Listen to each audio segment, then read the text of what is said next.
Sir जय हिंद। Colonel SS Pathania sir, जय हिंद। बहुत बहुत शुक्रिया समय जय देने के लिए। जय थैंक यू सर। राजेश, जय हिंद sir and thank you very much. God bless you. Thank you sir, आपने समय दिया क्योंकि आप जम्मू कश्मीर में मौजूद हैं और जम्मू कश्मीर की सियासत को बड़े अच्छे से समझते हैं और लद्दाख, लेह लद्दाख पर आपकी पूरी नजर रहती है। जिस प्रकार से जनजेट लेह लद्दाख में एकदम से निकल कर सामने आया और सब एकदम हैरान हो गए कि ये हो क्या रहा है। एक गुस्सा दिखाई पड़ा यूटी को लेकर कि आपने स्टेट का वादा किया, आप उसके ऊपर मुंह कर रहे हैं और उसके बाद झंझट जो है सामने आया। कुछ ऐसी चीजें मैं उत्तराखंड में देख रहा हूं जहां पर धामी सरकार के खिलाफ पेपर कैंसल लीक होने के बाद जो है युवक बहुत ज्यादा नाराज हैं। अरुणाचल प्रदेश में कुछ ऐसी चीजें दिखाई दे रही हैं। मणिपुर तो लगातार कंटिन्यू जो है वो वाइट कर रहा है। बॉर्डरिंग स्टेट में क्या कुछ हो रहा है सर? क्या बॉर्डरिंग स्टेट को सोनम वांगचुक को अरेस्ट कर कर चीजों को दबाया जा सकता है या सरकार को बहुत सीरियसली इन चीजों को हैंडल करना होगा सर? देखिए राजेश जी, अभी ये जो हम बात करते हैं जनरेशन, नेक्स्ट जनरेशन, जी ये बेसिकली वो लड़के हैं, यंग लड़के हैं जो 95 और 2010 के बीच में पैदा हुए हैं।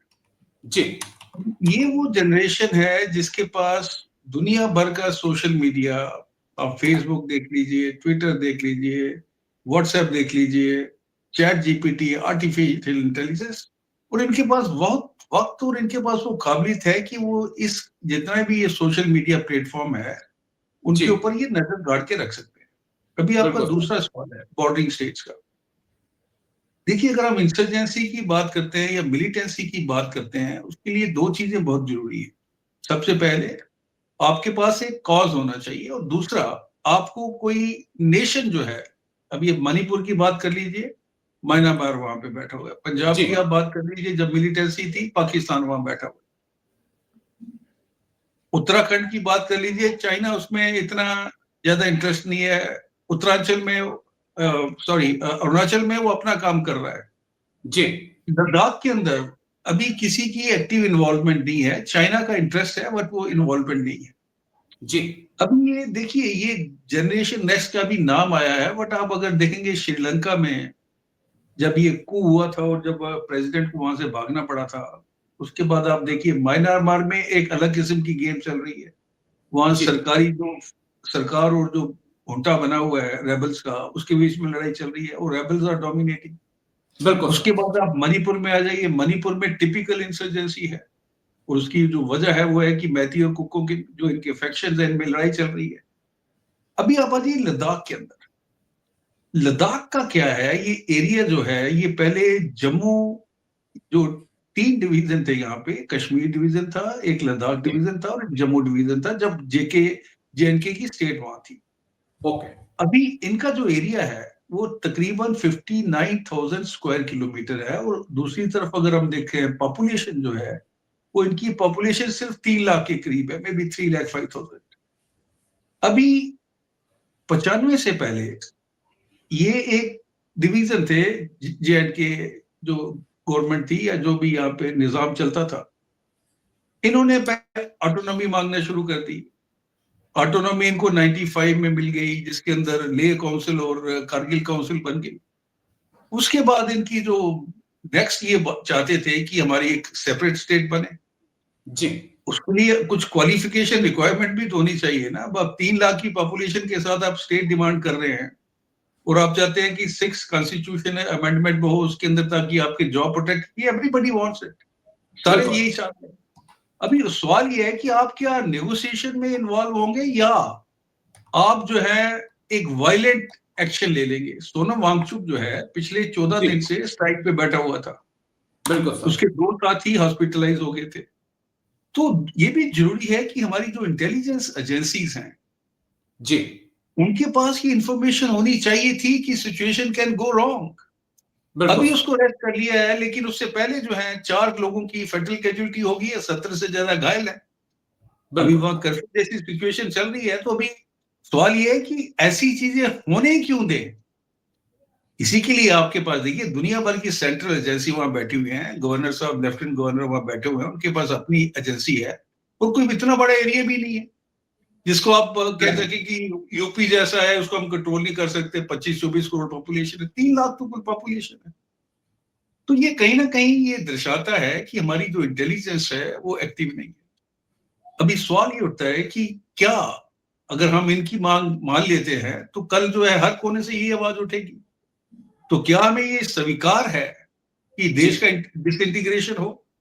और बिल्कुल दूसरी सर। बात ये भी है कि क्या हमें अपनी जो गवर्नेंस है उसको मजबूत करना पड़ेगा, करप्शन को हटाना पड़ेगा, नेपोटिज्म को हटाना पड़ेगा, और उसके बाद लोगों से रीच आउट करना पड़ेगा।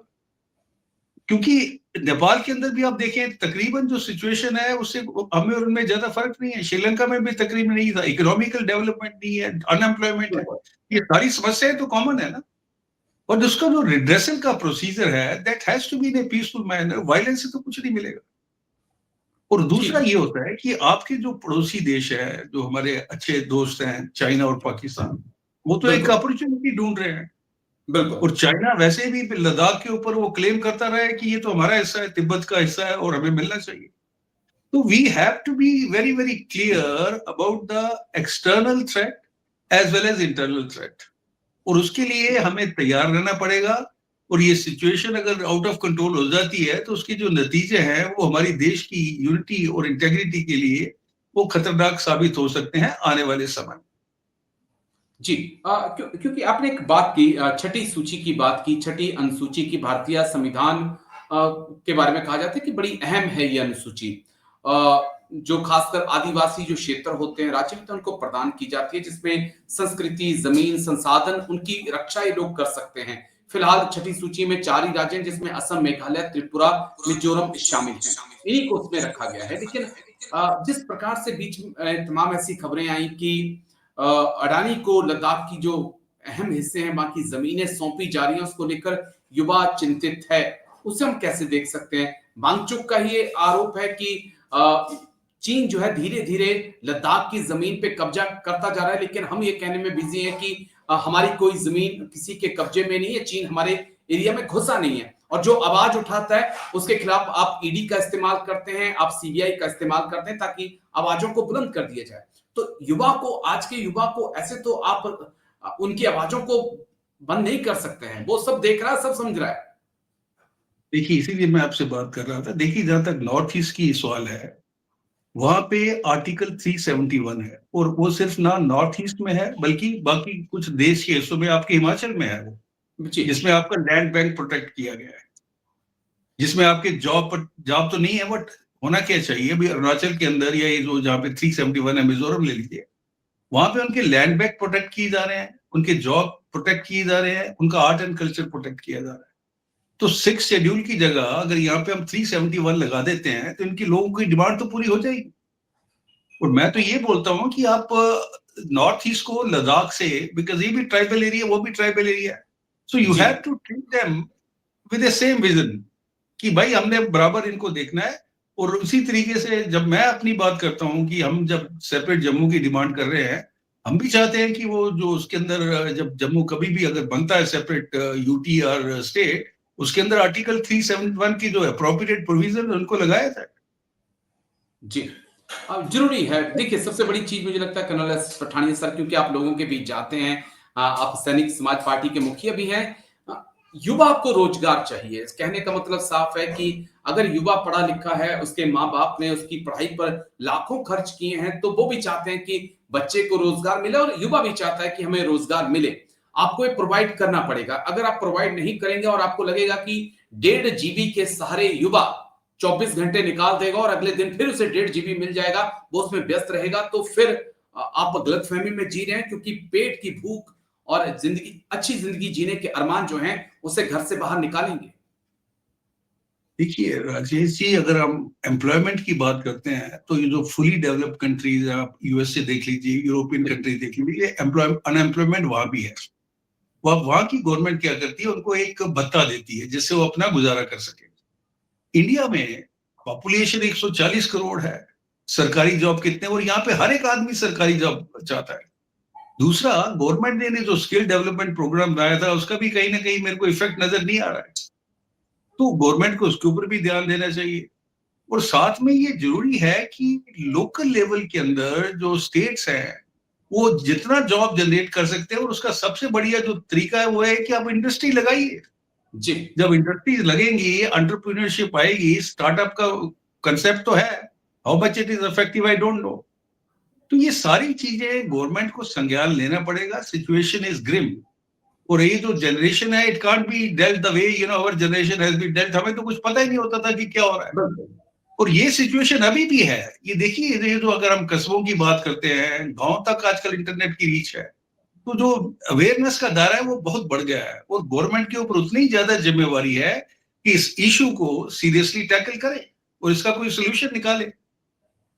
तो लेट्स ये hope they take cognizance of this, because somewhere, अभी देखिए अग्निवीर स्कीम की मैं बात करता हूँ, एक बड़ा अच्छा जॉब एम्प्लॉयमेंट था ना लोगों के लिए, यंगस्टर्स के लिए, वो जी बंद कर दी है। बिल्कुल और सर। मैं तो कहता हूं कि अभी आप उसको जो 25% की जगह आप 75% का प्लान कीजिए, कम से कम 50% तो आप इंप्लीमेंट कीजिए, बिकॉज उसके साथ ही कहीं ना कहीं हमारी नेशनल सिक्योरिटी भी जुड़ी हुई है। और 1 साल के बाद या 6 महीने के बाद जब ये 75% लोग बाहर निकलेंगे, उनको जॉब कितनों को मिलता है, एनीबॉडी गेस्ट।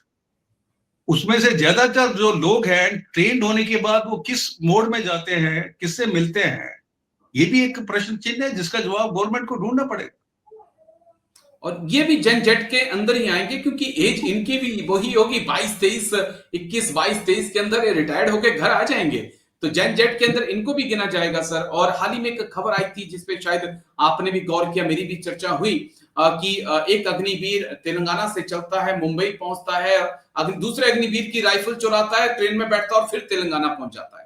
ये सर्विंग, दोनों ही सर्विंग अग्निवीर है।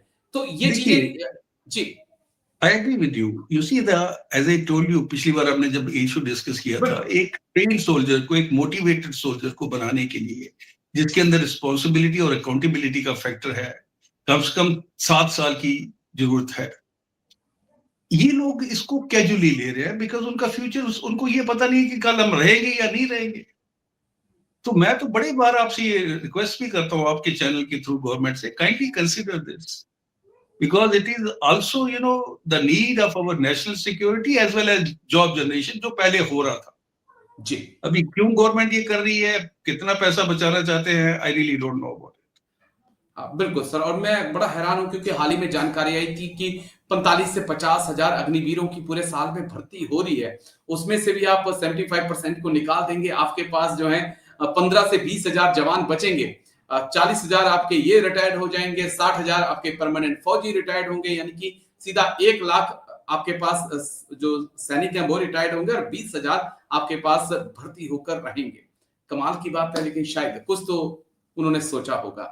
चलिए, it। शुक्रिया। देखिए, जी ओके सर, बोलिए। Okay Rajesh, will discuss it later. Thank you very much. Thank you God sir, bless. Take care, जय God sir, bless. Thank you.